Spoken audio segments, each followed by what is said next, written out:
A battered, naked woman lay slumped on the roadside at dawn. Inside her, an explosive device detonated while she was still alive. Who could do such a thing? That attack ripped muscles, organs, every expectation of mercy to pieces. This is the story of the savage slaying of Carol Ryan.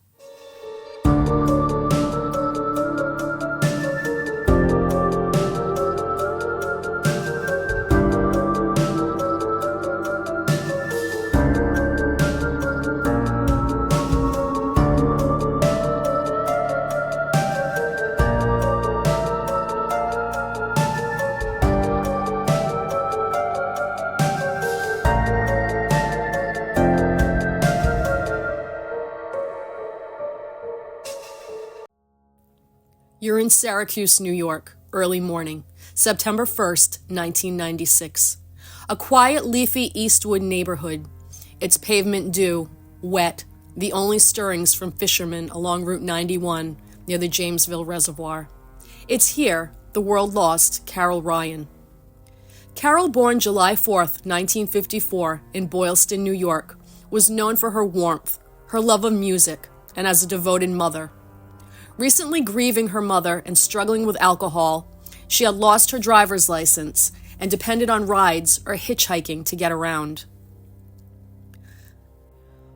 By dawn, everything Carol Ryan stood for would be erased, her body left battered and broken, her family shattered.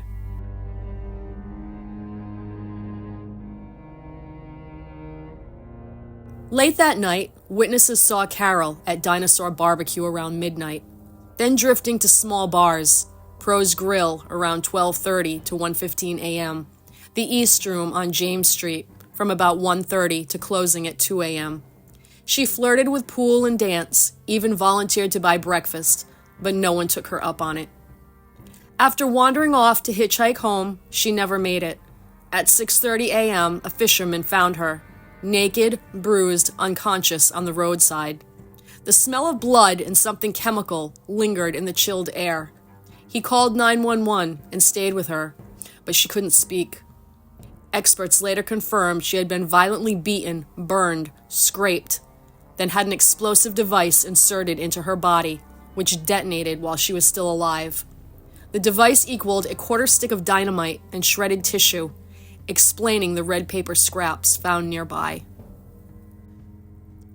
Paramedics rushed her to Upstate University Hospital. 5 hours into surgery, doctors lost the fight. The force of that explosion had destroyed almost everything inside. The autopsy ran 22 pages and stunned investigators. The violence wasn't random. It was personal, merciless, surgical in cruelty. What kind of monster would plan this? And why leave her there, exposed, naked, humiliated? Police combed hundreds of leads, her ex-husbands, past dates, casual acquaintances. 2 ex-boyfriends had histories of extreme violence. One reportedly detonated explosives to kill a squirrel. Both were investigated and cleared. A more troubling person of interest was a man last seen at the East Room the same night. When questioned, he lied about his timeline, and his girlfriend lied for him. Soon after Carol's murder, he moved out of New York. Journalists tried to connect him later. He refused comment. DNA evidence, the kind that might crack a cold case, was mostly destroyed, lost in the explosion, in the struggle, in the life-saving surgery. Yet detectives held hope that advances in forensic science or a break in alibis might still make a difference. They issued a reward, $10,000, from the Onondaga County Sheriff's Office for information that would lead to an arrest and conviction. Weeks passed with nothing, no arrest, no closure. The community trembled.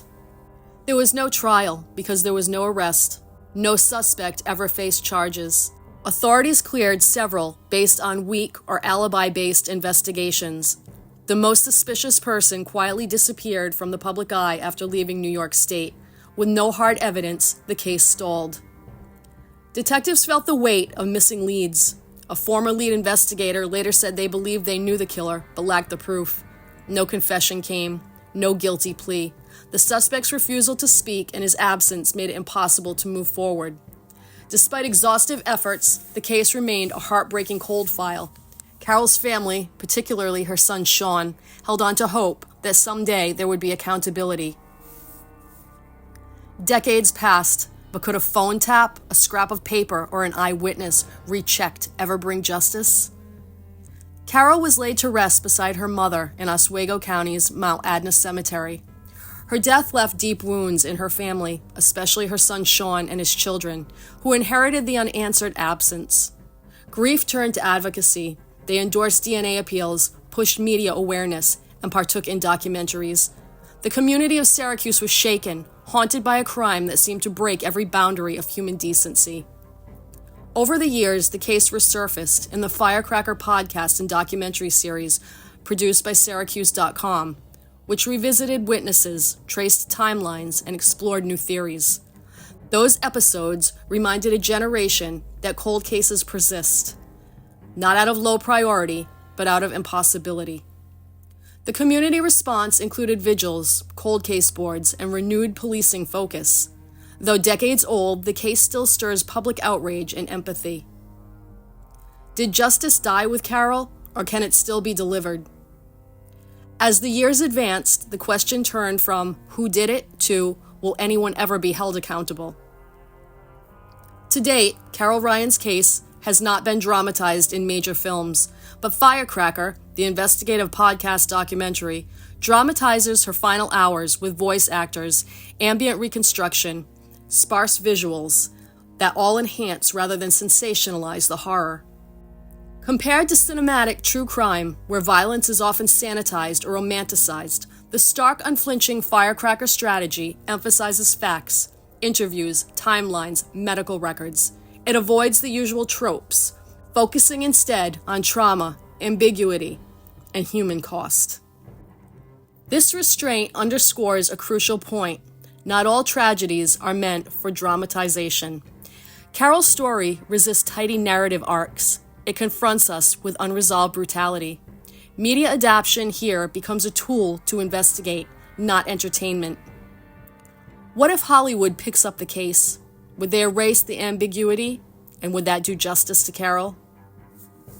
Carol's murder is more than a headline. It's a sharp mirror. It reflects grief left unaddressed, communities wounded by impunity, and a legal system that sometimes stalls in absence of evidence. It also raises haunting questions. When violence is calculated, personal, sexual, explosive, does the commodity of closure become a luxury reserved for the lucky few? For Carol's family, even a small acknowledgement, a name, confession, or arrest would be justice enough. The story highlights systemic weakness, distorted timelines, witness amnesia, destroyed DNA. It reminds us to fight for better databases, cold case funding, and legal reforms to re-examine unsolved murders years later. Carol's case also reveals storytelling ethics. True crime isn't just moral shock theater.